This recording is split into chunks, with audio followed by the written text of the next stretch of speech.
Mimi jina yangu dada Fura. Kwa mie niko na watoto wawili na kwa mwaka 18 ndio nakuwa naye. Niko tu mashamba tu napanda beba ndio kazi yangu. Nilienda jana hospitali, baka nibana kule ukitofu kia afya. Baka mpeshia mtoto chakula dawa, baka mpima kilo, baka sema kilo yake haistahili. Baka niambia mbele ya kumpeshia mtoto ile chakula dawa, nisikule mkono yangu na ya mtoto na maji swafi, maji ya kutililika. Nisikule na savon ya harufu kwa sababu ya kutosha ile mikrobi yenyewe kutanizwa kwa mikono.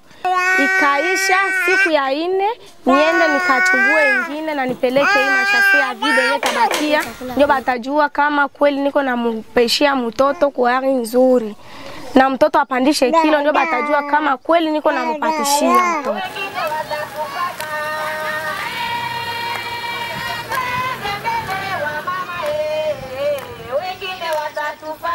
La lutte contre le malnutrition est à 2 niveaux au niveau de la santé des Kailodé.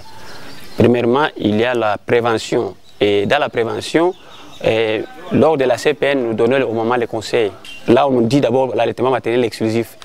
Si l'enfant est né au monde, depuis de 0 à 6 mois, n'est rien donné à l'enfant. Ni de l'eau, ni à manger. Et dès que l'enfant réalise maintenant 6 mois, au-delà des 6 mois, là, on va maintenant initier la bouillie. Et aussi, nous conseillons aux mamans de varier les repas. Là, la malnutrition n'est pas encore apparue. Il faut varier les repas. On ne doit pas toujours prendre du sombé ou foufou, non. Nous disons, maman, il faut varier. On doit varier les repas. On doit aussi lutter avec la malnutrition par rapport à la planification. On doit planifier les naissances. Et pour la planification familiale, nous disons, maman, que les produits sont là, ils sont disponibles et c'est gratuit. Parce que si vous mettez beaucoup d'enfants, comment est-ce que vous allez prendre tous ces enfants en charge? Mimi nimeitwa kwa jina la Irene Safi Azama. Niko relais communautaire ku centre de santé Kailodé. Kazi yangu mimi nafaa ni kusisimua communauté. Na ile kusisimua communauté ni wanani zaidi. Na husika na wamama zaidi wenye mimba na wenye kunyonyesha. Kisha wakati mimi nawakutanisha wale wamama kama chini ya mti ya embe ama kwa veni mwa fulani, tuko tunazungumuza habari ya mama mwenye mimba. Ama wakati nikwenda napita, naweza kukuta mtoto mmoja mwenye kuwa mgonjwa, mimi relais communautaire ninambeba kukituo cha afya. Shauri napasha kuwapatia wamama ni juu ya kusema hivi. Wakati mama unazala mtoto, inaomba ulinde kole mtoto wako mzuri. Na ule mtoto mkomalishe, umunyonyeshe muda wa mwaka 2. Hapana kusema nifukuzie kuzala, hapana. Nyonyesha mtoto muda wa miaka 2. Sana inaweza ile miaka 2 na ndio namtosha kumaziba. Bali tukutanisha kwa ajili ya kutuambia gisi ya kufanya solution ya bui ya kukulisha mtoto mwenye alishaeneza miezi 6. Ndio bali tuita. Baka tuonesha gisi ya kufanya solution. Bunga ya kalanga, bunga ya muhindi na sukari. Baka tutilia pale na mafuta ya mangwese ile ya ngazi. Baka tutilia pale. Sababu impeshi mtoto yangu kwa nguvu. Kwa juu mwili ishakuwa mzoali sana. Juu ya habari ya magonjwa kupungukia. Mambo hapa tu kanisa bangu kuchangamke. Njibi mimi nakuya hivi ili kujengesha mashamba. Inaomba tukue na mizani na tuachana. Haiko wasema tunasiringa hapana. Kazi tunafanya Busubi na Witere hapa inaonesha kazi ya watoto gisi ya wakulisha bui. Wale watoto paka wanafanya miezi 6. Ndio tunaonesha gisi ba mama banapasha kubakulisha na kujengesha watoto gisi banapasha kuwa na sante mzuri. Mimi naona ndani ya huko kwa wingi wenyewe kwa wanajua zaidi. Inaomba tuwaoneshe gisi banapanga mipango ya kujengesha yule mtoto. Mwingine anapika tu bui na hata yua mzuri nitatia mtoto disanteri. Ifale tubapangie mpango mzuri na baikomalishe gisi ya kuwa mzuri kwao. Ilikuwa ya kwanza tunakonga moto. Kisha kukonga moto nikarudia nyuma nikabeba chungu mzuri sana. Yenye sikuwa na buchafu na mfuniko uwe pale na kuyere ya mnene. Tunaona gisi ya kuipanga ishiko na buchafu ile chungu. Tunakamata kopo, tunakamata solution yote, tunaipanga. Mbele na beba natia maji kumoto. Ile maji natokota, usikwe bila kutokota juu bui itaivya mbichi. Sasa inatokota ti ndio nabeba sasa kule kulimiti la batoto kama ni umoja, tunachia kuyere 3 ya bunga. Kuyere moya sikre na kuyere moya bunga ya kalanga. Kama bakakuwa batoto mbili, tunatia 6 kuyele 6 ya bunga muhindi na kuyele 2 ya sukari na kuyele 2 ya kalanga. Gisi tusonisone batoto.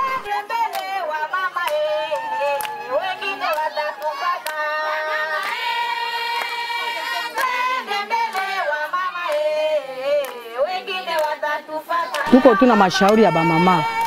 Tuna mashauri moya ya kusema juu ya habari ya batoto. Ya ushauri ya kwanza ni kukinga habari ya batoto juu ya habari ya kunyonyesha mtoto aeneza miezi 6.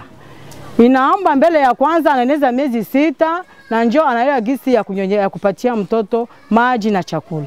Ya pili, mtoto kama aeneza miezi 6 usimpatie maji na usimpatie chakula juu atagonjwa. Ya tatu, naona ndani ya wale watoto wale na saa yote na dakika ifale unyonyeshe mtoto na njoo atapata mwili gisi ya kujenga. Gisi mtoto kwenda anagua, iko anagua, anafikia mwezi 7, 8 na anakuwa anaendelea nyingine chakula. Atakula wali, atakula sombe, ile sombe ikuwe na kalanga ndani. Malegime yote nye atakula iwe na kalanga ndani.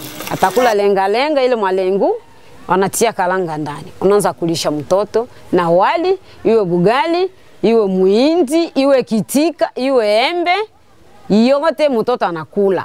Et maintenant, s'il y a un cas vraiment qui est maintenant dans le critère, si un enfant qui vient de tomber avec la malnutrition, là maintenant il y a la prise en charge.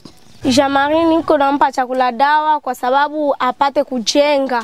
Kwa juu ile chakula dawa iko na vitamini, njoo kule ukituo cha afya balitueleza. Njoo maana niko nampatishia na nitaendelea tu kumpatishia kwa sababu aongeze kilo na apate nguvu na apate afya kumwili, nitaendelea tu kumpatishia.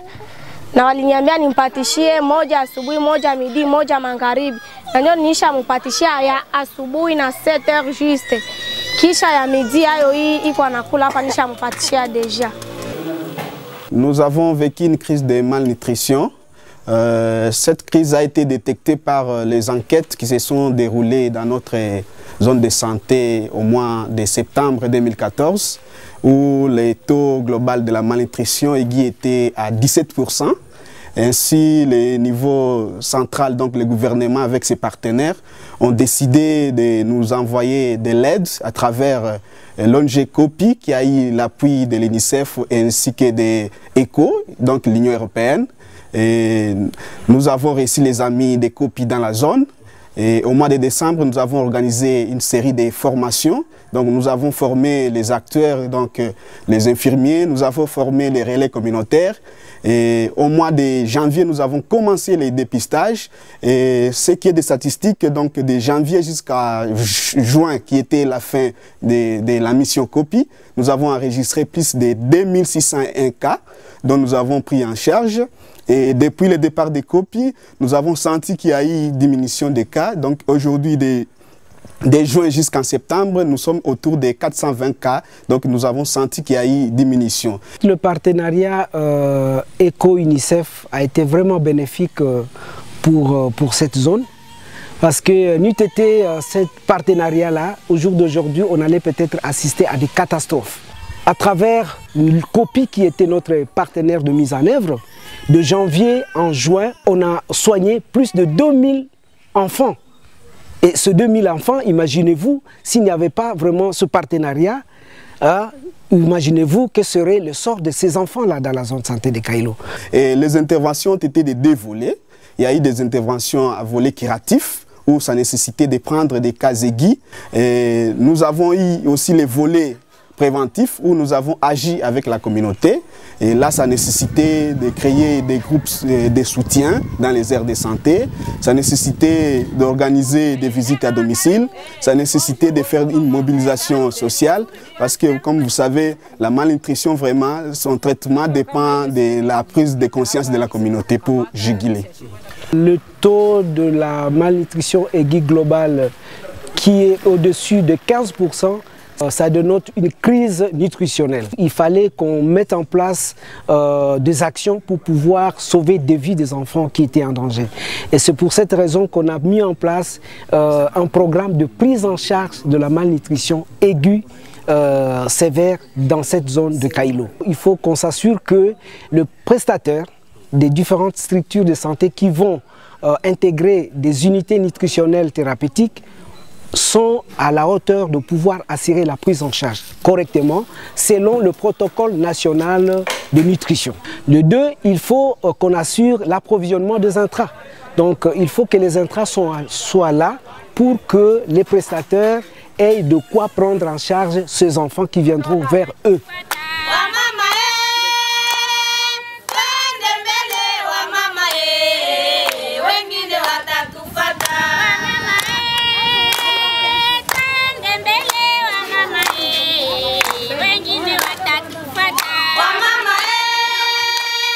Comme valeur ajoutée, nous avons appris beaucoup de leçons avec ces projets.